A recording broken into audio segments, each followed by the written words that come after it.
Assalamualaikum warahmatullahi wabarakatuh.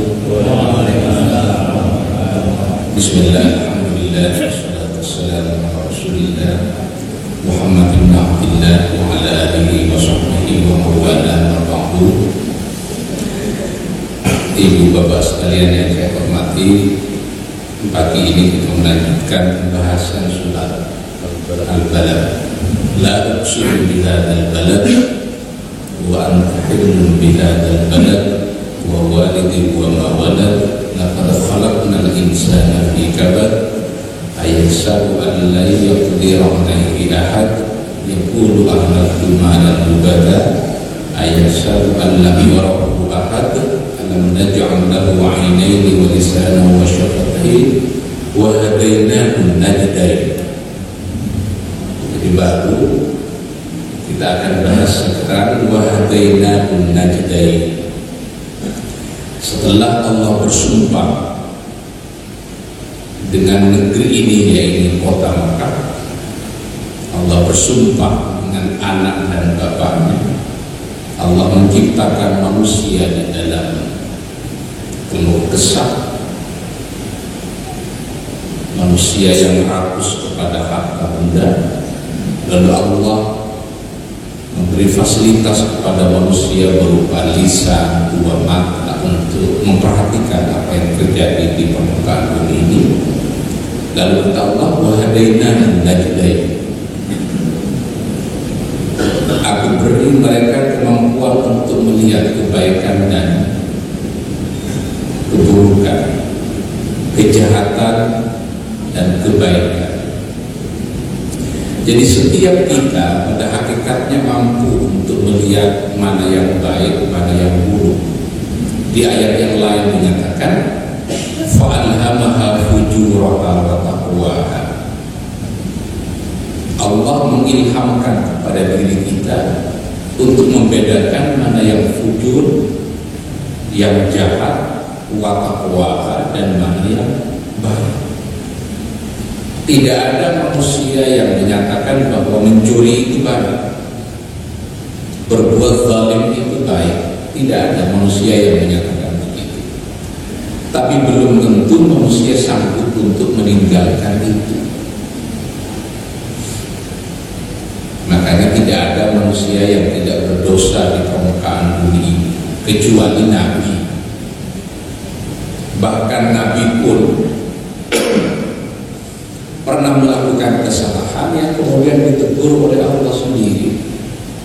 Abasa wa tawalla an ja'ahul a'ma la'allahu yazakka.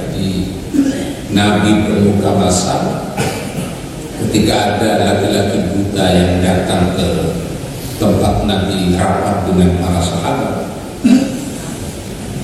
Nabi bermuka masam itu disalahkan oleh Allah, karena boleh jadi yang datang kepada engkau Muhammad itu yazakka, niat untuk menyucikan diri.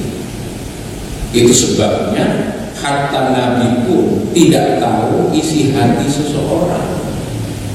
Ini sebagai pelajaran kepada kita. Kalau Nabi tahu isi hati seseorang, kalau Nabi tahu persoalan-persoalan gaib, itu karena dikasih tahu oleh Allah, bukan karena Nabi sendiri yang tahu. Ingat mengenai Nabi lagi duduk-duduk bareng dengan Siti Aisyah, bercerita dengan Siti Aisyah. Kemudian kata Nabi, cerita ini jangan bocorkan pada yang lain. Lalu oleh Siti Aisyah dibocorkan pada Siti Hafsah, istri Nabi yang lain.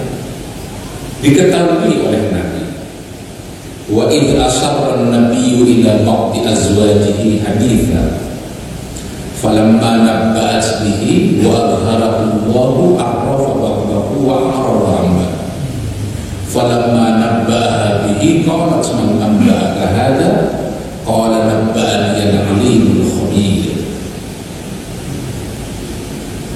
Kata istri Nabi, Anda tahu dari mana? Kata Nabi, qala nabba'ani al-alimul khabir. Allah yang kasih tahu pada saya.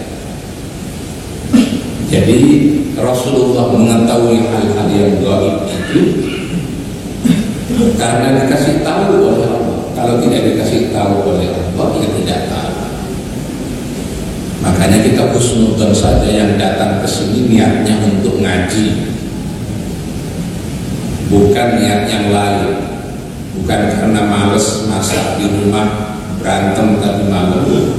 Kalau datang ke sini niatnya bukan untuk itu, niatnya semua untuk ngaji, husnudzon saja dia, bukan karena yang lain. Kira-kira begitu. Jadi jalan kebaikan dan jalan kejahatan itu semua kita tahu. Tapi tidak sedikit di antara kita ini tidak mampu untuk meninggalkan kemaksiatan. Satu hari berhasil kita tidak melakukan maksiat kepada Allah. Mulai pagi, mulai subuh sampai besok subuh nggak ada maksiat. Tapi satu minggu satu tidak ngerasani orang. Kadang kita tidak ngerasani orang, tapi ikut meramaikan gosip yang di televisi dengan cara menontonnya. Siapa yang mau cerai sama siapa, ikut meramaikan. Itu ratingnya tinggi. Tidak tahu siapa penontonnya ini, siapa pacaran sama siapa. Kalau tidak ikut di pagi hari, ada siaran ulangnya di siang hari. Kalau nggak ada di siang hari, sore harinya ada. Kalau nggak ada, jam 3 ada siaran ulangnya. Ada teman saya, anak UI, dosen komunikasi, meriset berapa sih porsi gosip di televisi selama 1 minggu. Itu banyak sekali. Nah itu kalau nggak ada yang nonton, mati sendiri. Tapi karena ditonton oleh banyak orang, maka ratingnya tinggi, iklannya tinggi. Siapa yang menonton? Ya kalau umat Islam di Indonesia 87%, artinya itu yang banyak nonton. Kalau yang bekerja di luar rumah sebagian besar adalah laki-laki, berarti yang di rumah yang nonton ini ibu. Makanya kalau diisi dengan pengajian begini lumayan, bahwa habis ini nonton lagi, tidak ada manusia yang sanggup meninggalkan dosa-dosa kecil. 1 minggu tidak berdosa, belum tentu 1 bulan kemudian tidak berdosa. Makanya hatta seorang ustadz kiai pun tidak boleh sombong, karena manusia belum tentu sanggup menguasai dirinya sendiri. Bapak Ibu, kalau di setel kemaksiatan yang dilakukan oleh tokoh-tokoh kita dibuka oleh Allah, siapa yang mau ngisi pengajian? Kalau aibnya dibuka oleh Allah, siapa yang mau mengisi pengajian? Karena itu kita tidak sedang mencari yang mengisi pengajian itu seorang malaikat. Enggak ada yang tidak punya dosa. Karena itu kata pepatah, man talaba ustadzan bila aibin baqiya bila ustadz. Barang siapa yang mencari ustadz tanpa cacat, dia tidak akan pernah punya ustadz. Man talaba akhan bila aibin baqiya bila akhir. Barang siapa yang mencari teman tanpa aib, selamanya tidak akan punya teman. Jadi tidak mungkin kita tidak punya dosa. Karena itu yang kita cari adalah yang minimal melakukan dosa-dosa. Kalau ditayang semua, apalagi di masa lalu sebelum nikah, film ustadznya ditunjukin, ngapain dulu sebelum jadi ustadz. Lari semua umat dari si ustadz.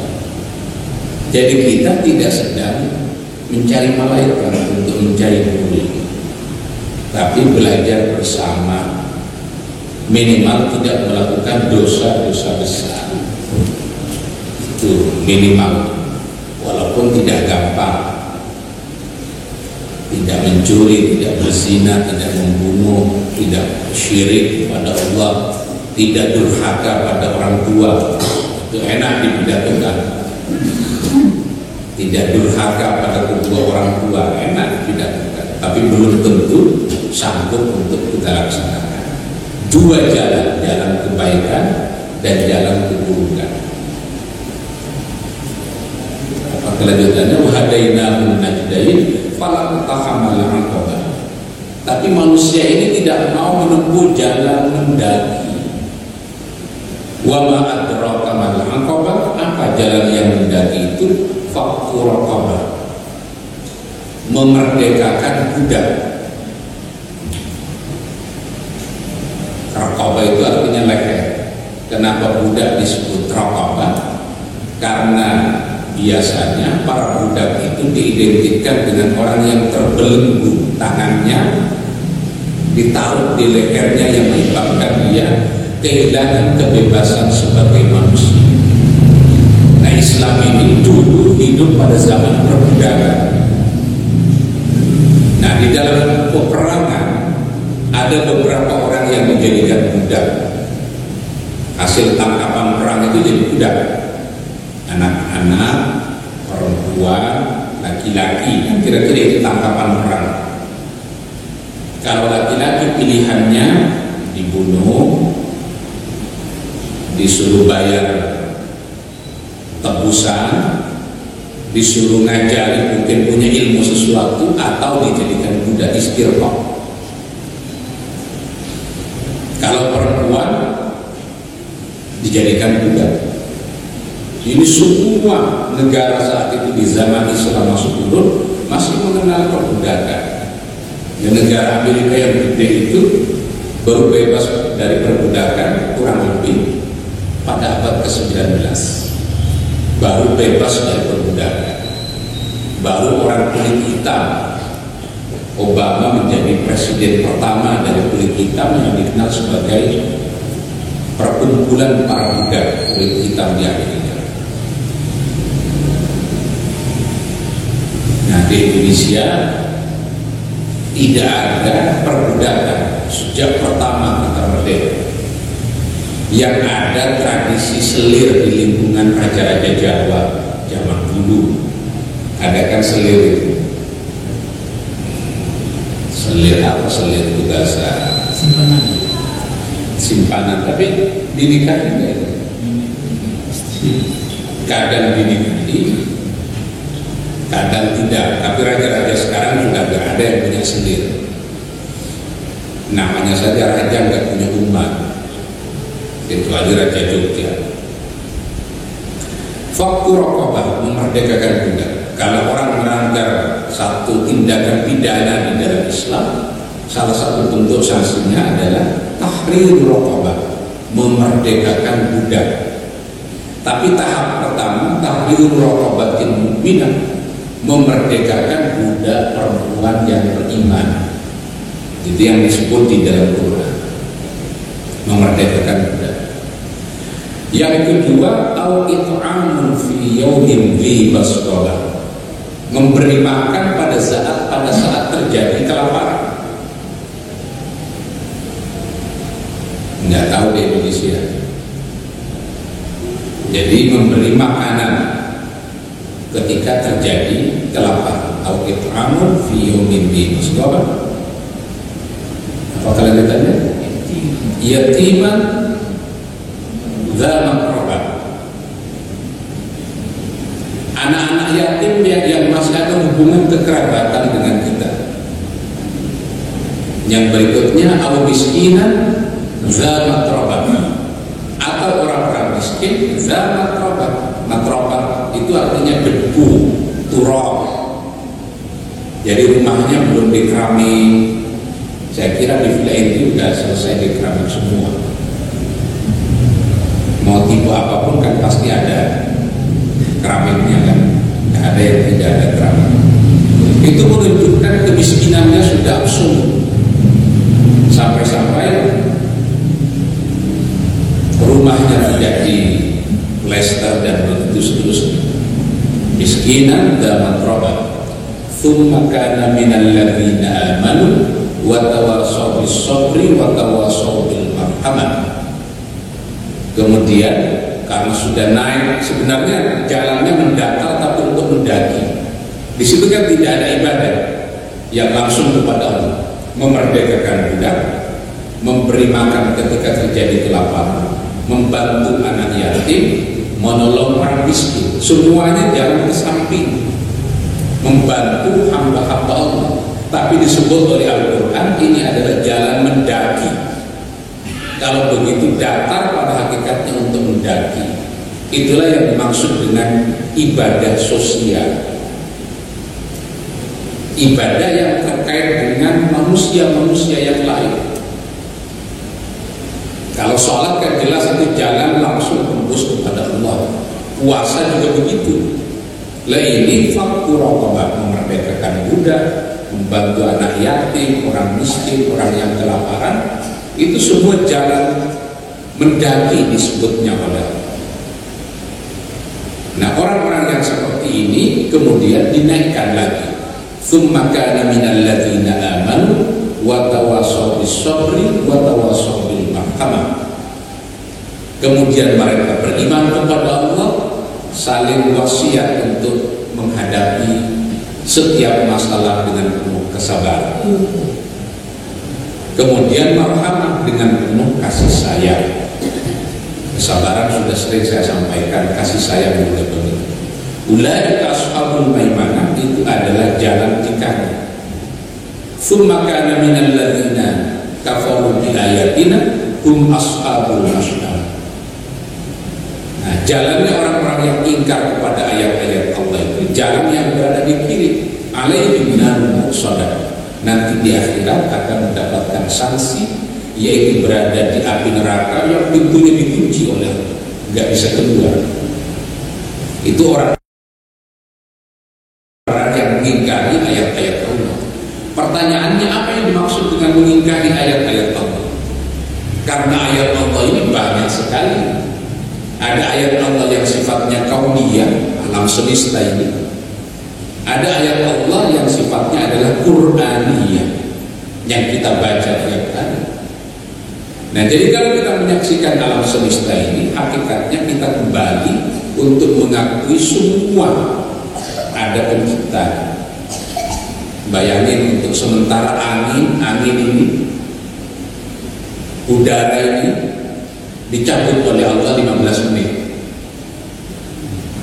ya mati semua kita. Makanya ada satu kelompok, ada umat para nabi, fa amma thamudu fa uhliku bit-taghiyah wa amma 'adu fa uhliku birihin sarsarin 'atid. Angin putih beliau itu api semua. Itu umat nabi-nabi terdahulu. Sampai-sampai nabi itu gak sabar menghadapi umatnya, sudah putus asa. Di dalam surat Nuh dinyatakan, ya Rabbi inni da'utu qaumi laila wa nahar. Ya Allah, aku telah mendakwahkan Islam ini kepada mereka siang dan malam. Falam yazidhum du'ai illa firar. Setelah saya berdakwah, mereka lari semuanya. Wa inni kullama da'utuhum litaghfira lahum ja'alu asabi'ahum fi adanihim wastawshaw thiyabahum wa asarru wastakbaru istikbar. Enggak mau untuk dimintakan kepada Nabi Nuh untuk berdoa kepada Allah agar mereka diampuni.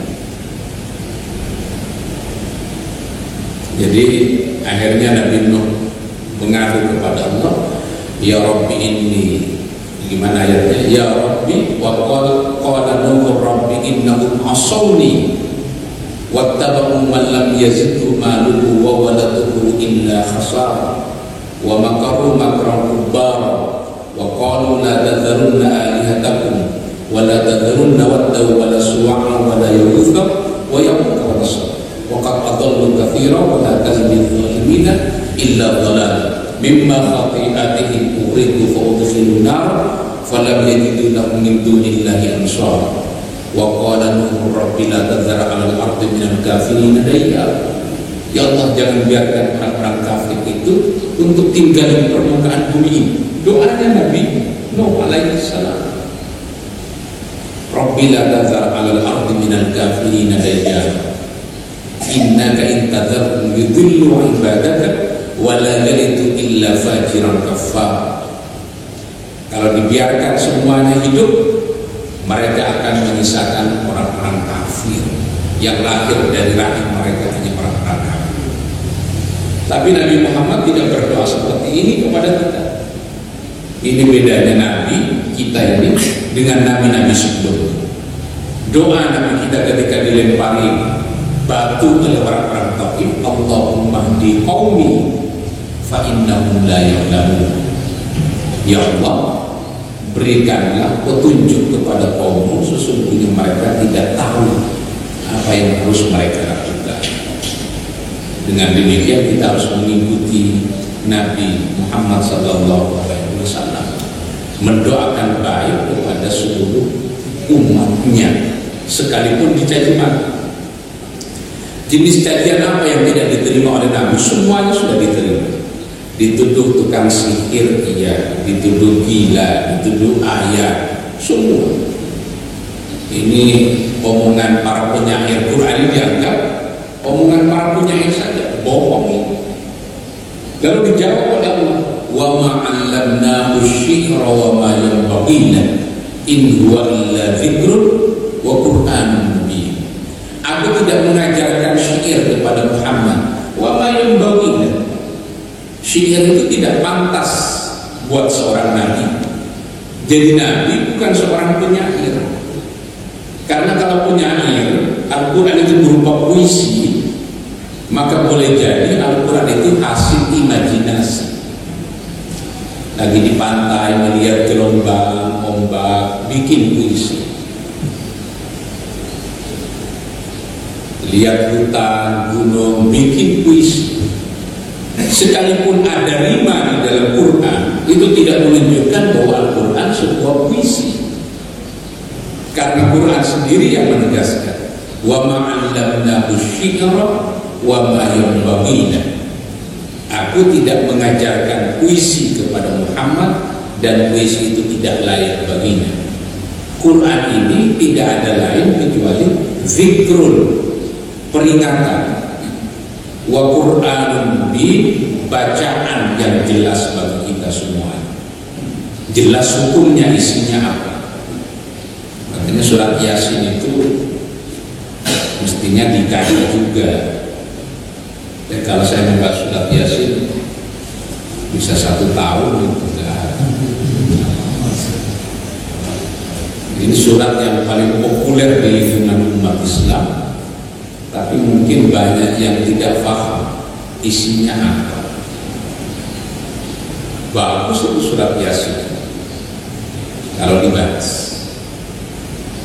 Jadi Quran bukan puisi. Nabi Muhammad dituduh penyair, enggak benar. Dituduh gila, apalagi dituduh terkena penyakit ayat, epilepsi.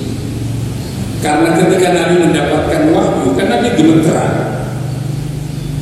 bercucuran keringatnya. Dituduh oleh orang-orang Barat sebagian, Nabi itu punya penyakit epilepsi, punya penyakit ayat. Tapi kadang 3 bulan gak ada ayatnya. Kalau mau dianggap ayat, wahyu tidak turun. Nah, meleset tuduhan mereka. Jadi segala jenis tuduhan itu sudah pernah diterima oleh Nabi. Fitnah sudah pernah muncul di lingkungan keluarga Nabi.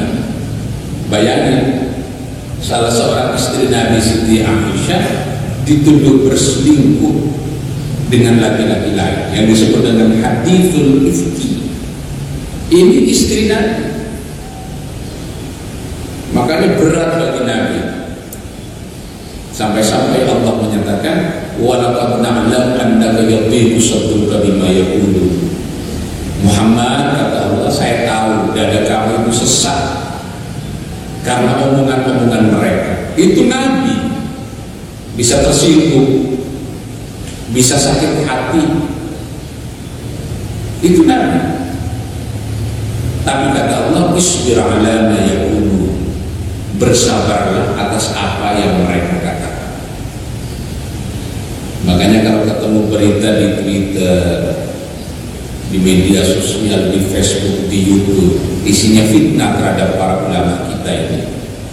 Itu menjadi bumbu dari keulamaan. Nggak ada jadi ulama itu gratis. Pasti ada fitnahnya, ada tuduhan ini dan itunya. Dan Nabi Yusuf saja seorang nabi kena tuduhan isu perempuan. Itu nabi. Nah, apalagi orang-orang kayak kita ini yang memang dosanya banyak tidak sedikit. Alaihim narun muqsadah, akan masuk ke dalam api neraka. Tapi tidak disebutkan khalidina fiha. Kalau begitu ada kemungkinan untuk keluar dari neraka masuk ke dalam surga. Dahulu dia mengingkari ayat-ayat Allah, sekarang sudah tidak lagi. Makanya mudah-mudahan Allah ini mengampuni dosa-dosa kita di masa lalu, seminggu yang lalu, 2 minggu yang lalu,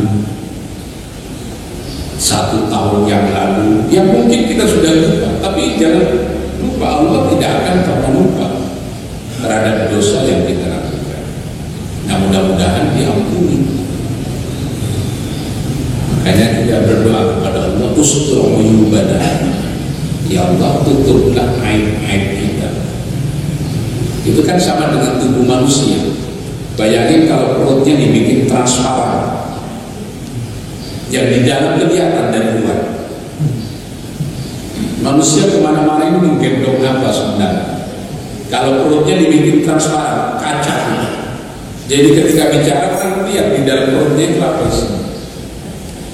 Tapi ditutup oleh Allah, kelihatan indah, dibikin tipis. Tapi kalau dibuka, apa sih? Makanya kita ini berdoa, ustur uyubana, ya Allah tutuplah aib-aib kita. Waghfir dzunubana, ampuni dosa-dosa besar kita. Wa kaffir 'anna sayyi'atina, hapuskan dosa-dosa kecil. Kadang kita melakukan dosa kepepet, menghindar dari dosa besar, jatuh pada dosa kecil. Itu kepepet. Khawatir mencuri yang besar, gajinya kecil di kementerian, jatuh pada korupsi yang kecil. Kebetulan di handphone gak ada pulsanya, mau nelfon istri gak bisa, ada telepon kantor, pakai setengah jam. Gimana anak-anak, sehat tidak? Bangsa kayak begini mudah-mudahan diampuni. Di rumah nggak ada tinta, mau ngeprint, nah, sekalian nanti dia di kantor ngeprint untuk kepentingan pribadi. Itu mudah-mudahan diampuni. Tertarik pada istri orang lain. Kalau tertarik pada perempuan yang kosongan kan nggak ada tantangan kan? Itu biasa, nggak ada tantangannya. Ini tertarik pada istri orang lain, suka tantangan kebetulan, suka jalan yang mendaki. Kalau bukan istri orang lain tidak disukai. Giliran sudah punya pasangan baru disukai. Nah, ini laki-laki pejantan tangguh, suka tantangan. Mudah-mudahan diampuni semua. Suka gosip dan lain-lain.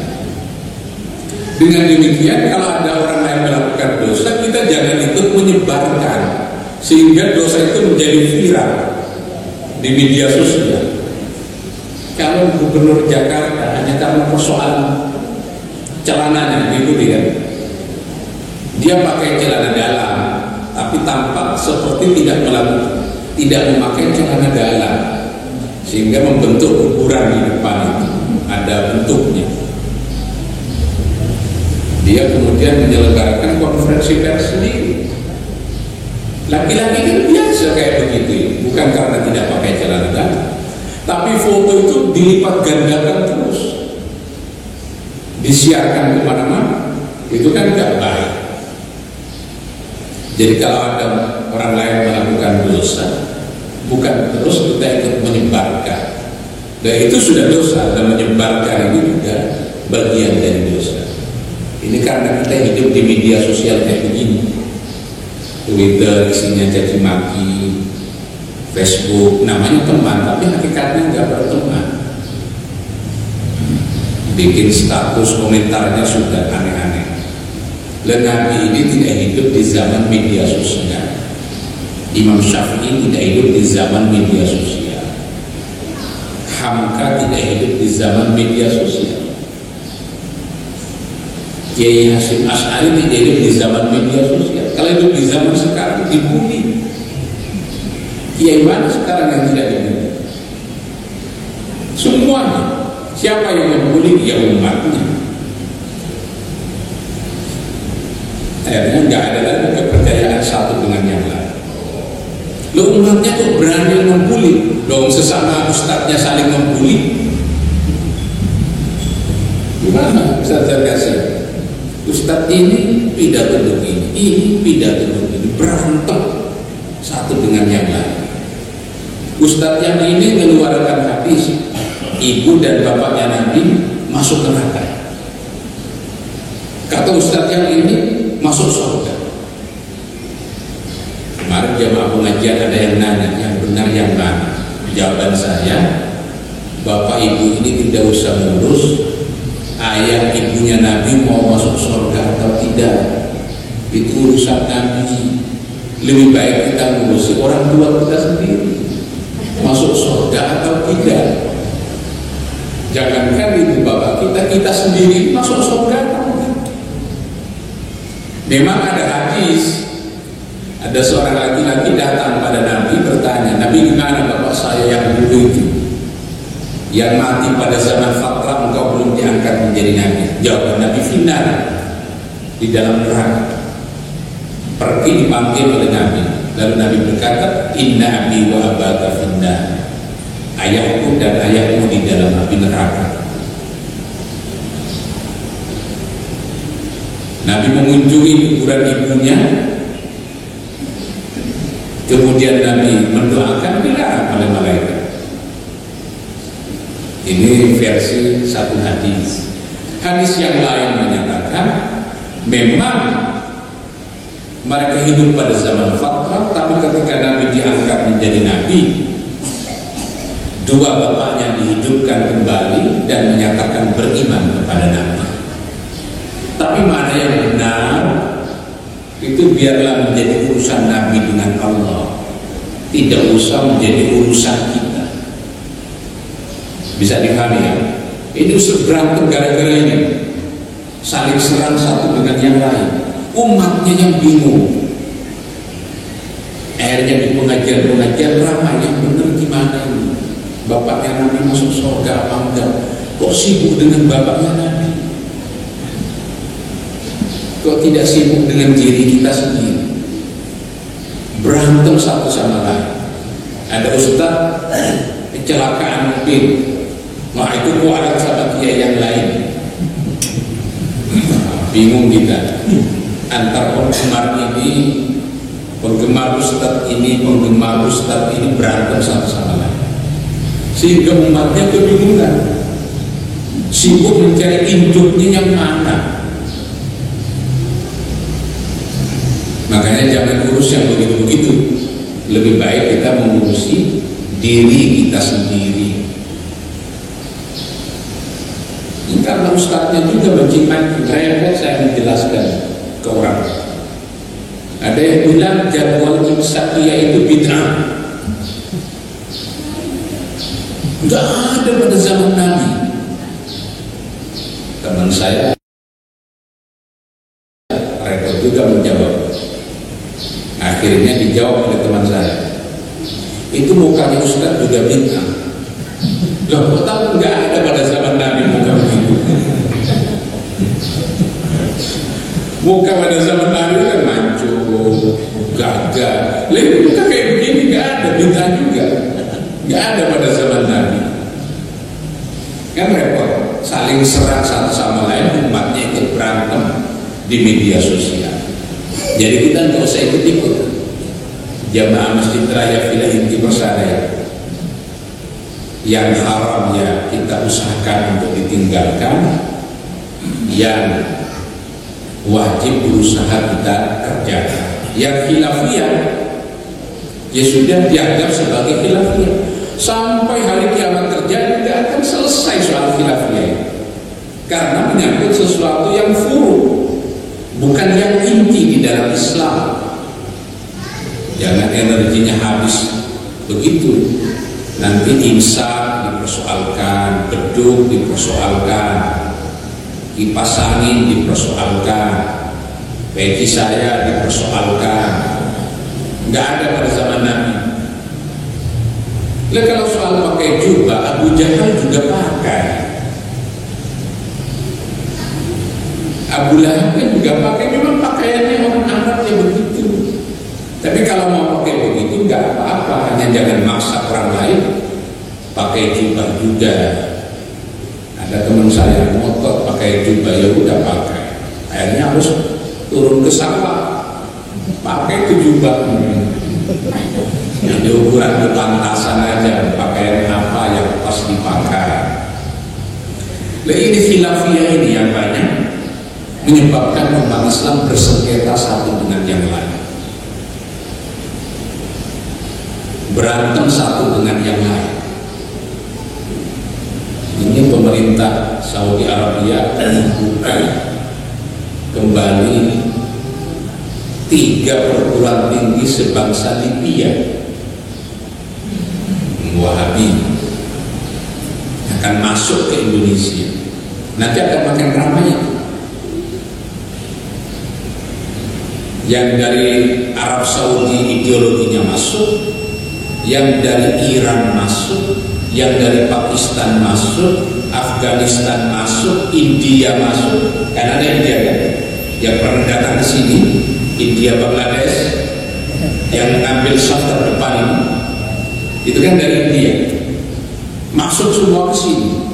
Akhirnya limbahnya di Indonesia semua. Yang berantem kita sendiri, anak berantem sama orang tua. Yang satu ala India, yang satu ala Afghanistan. Yang India harus masak di samping masjid, bawa periuk kemana-mana itu. Yang satu urusannya jenggot dari Afghanistan. Satu dari Iran, mukul-mukul badan, menyakiti diri sendiri. Satu dari Maroko, beda lagi, numpuk semua di sini. Kebingungan, kenapa numpuk di sini? Ustadznya kan dari Solo semua. Ada ustadz dari Saudi Arabia, ustadz dari Yaman, ustadz dari Iran, ustadz dari Afghanistan, dari India, dari Pakistan, berantemnya di sini.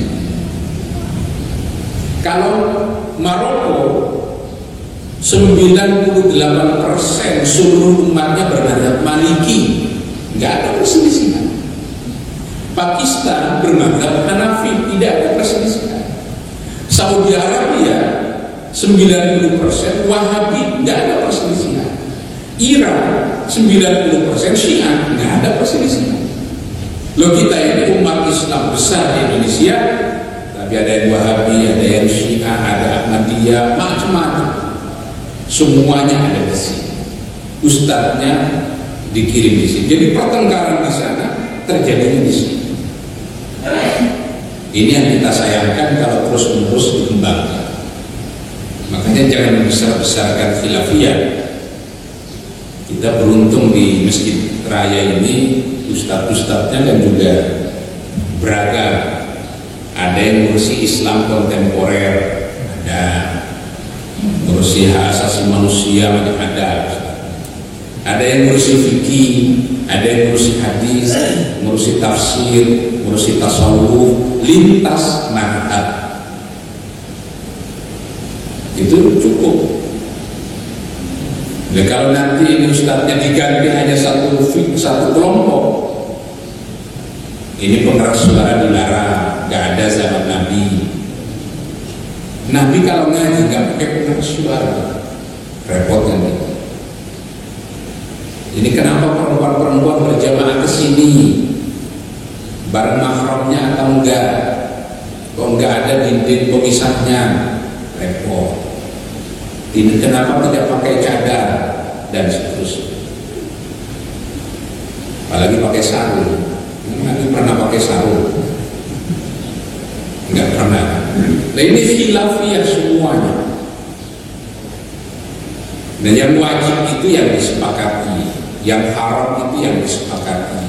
Walaupun ada yang haram yang diperselisihkan. Kepiting, ada yang menyatakan haram, ada yang tidak. Saya mengikuti yang tidak haram, enak. Masa enak haram?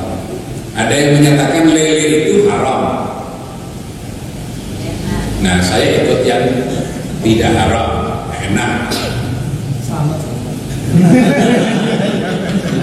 Tapi kalau lele itu diharamkan, mahasiswa makan apa? Mahasiswa UIN itu makan apa? Ya pecel lele. Lo masa daging berapa harganya? Mahal. Tapi yang disepakati haramnya itu kan daging babi. Walaupun muncul yang disebut Quran kan lahmul khinzir, daging babi. Quran tidak menyebut iganya. Nah, kalau iga babi boleh atau enggak? Loh, kalau semuanya harus detail di dalam Quran repot.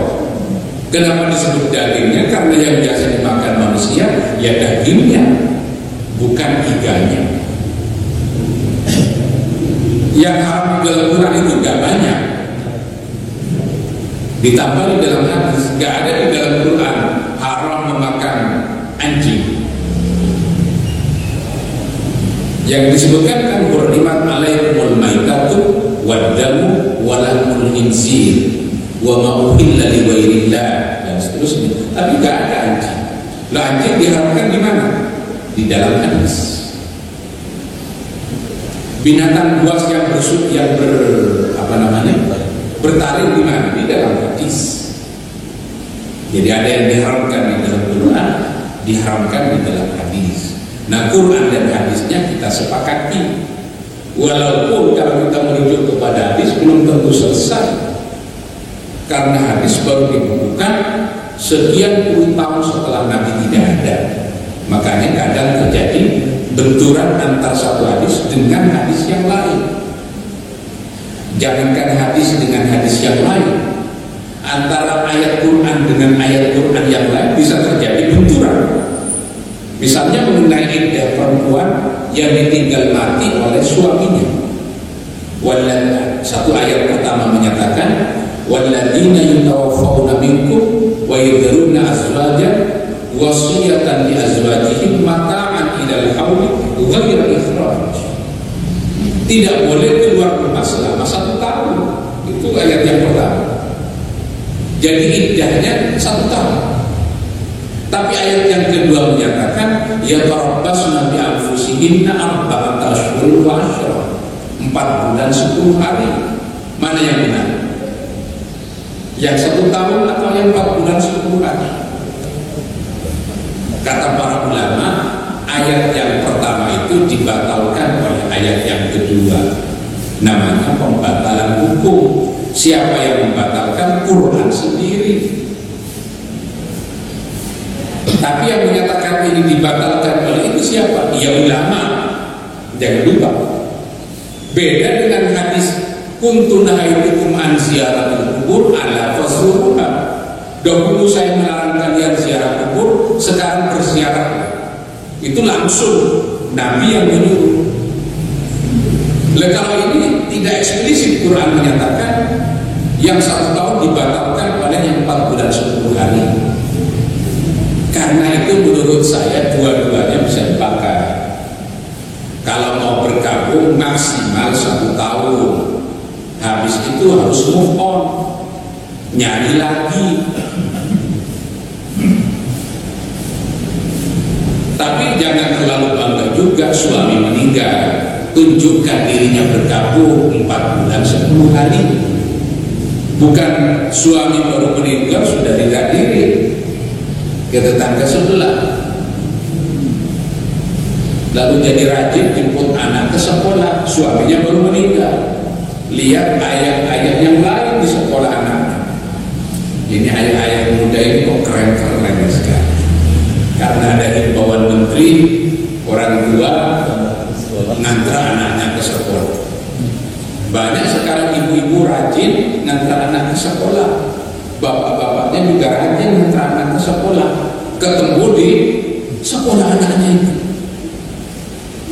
Akhirnya terjadi malapetaka di rumah, suaminya mulai curiga, ini ibu kok kayak orang ngantor, saya ngantar nggak boleh, harus selalu dia yang ngantar anak ke sekolah. Istri mulai curiga sama suaminya, kok rajin banget ngantar anak ke sekolah, saya mau ngantar nggak usah, nggak perlu. Mama nggak usah deh, ayah saya yang ngantar. Ini ada apa sebenarnya?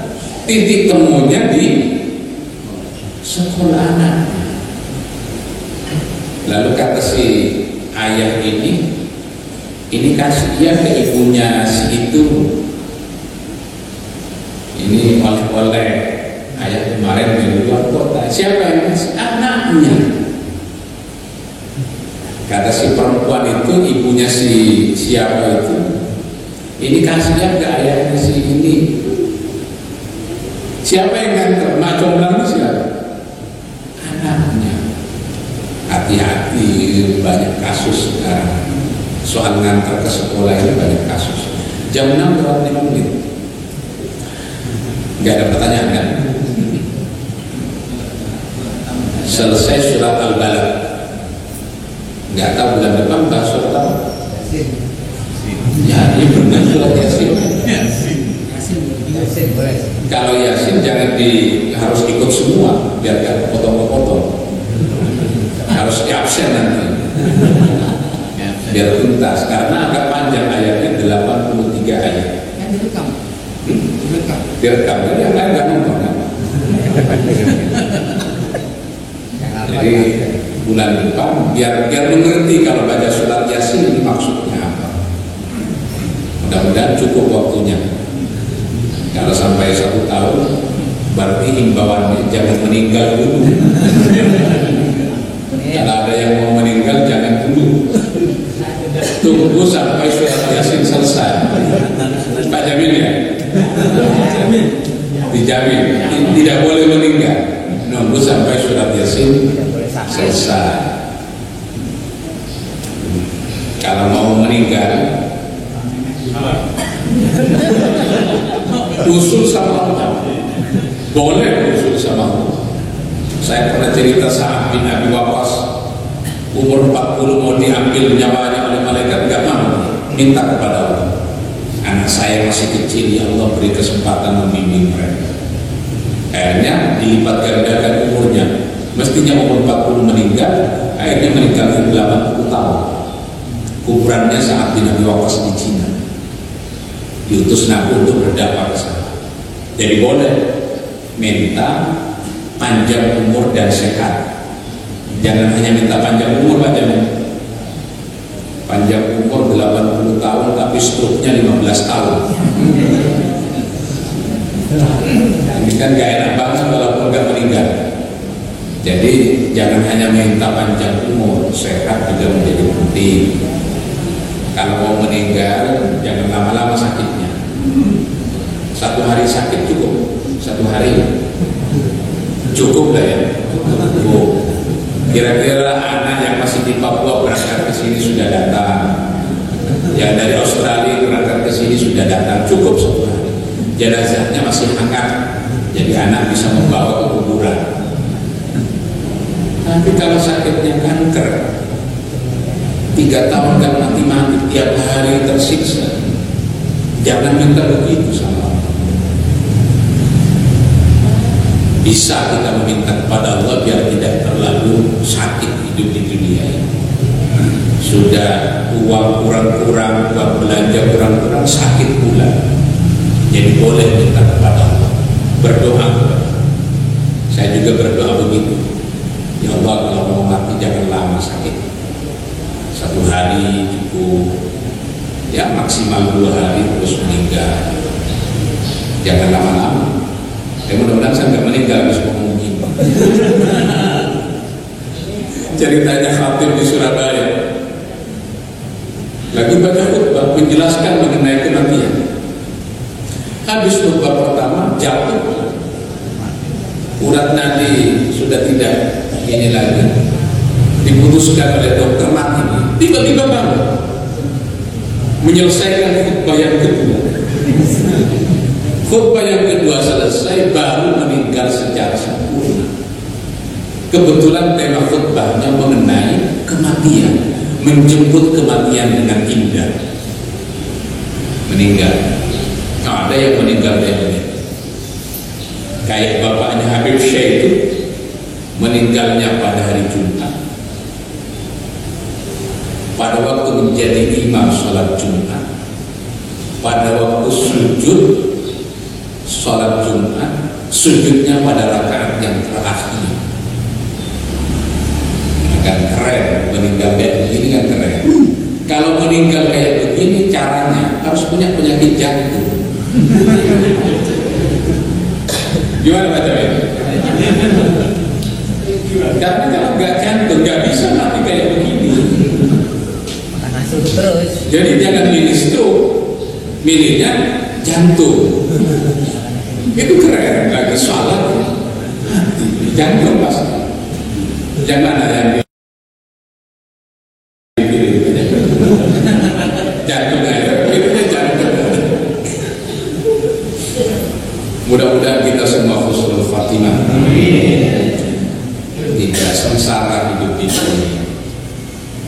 Ada guna, ada manfaatnya pengajian ini. Kita bisa melaksanakan ilmu yang kita tahu, diberi kekuatan oleh Allah untuk menghindar dari dosa-dosa besar, terjauh dari melakukan secara konsisten dosa-dosa kecil. Wassalamualaikum warahmatullahi wabarakatuh.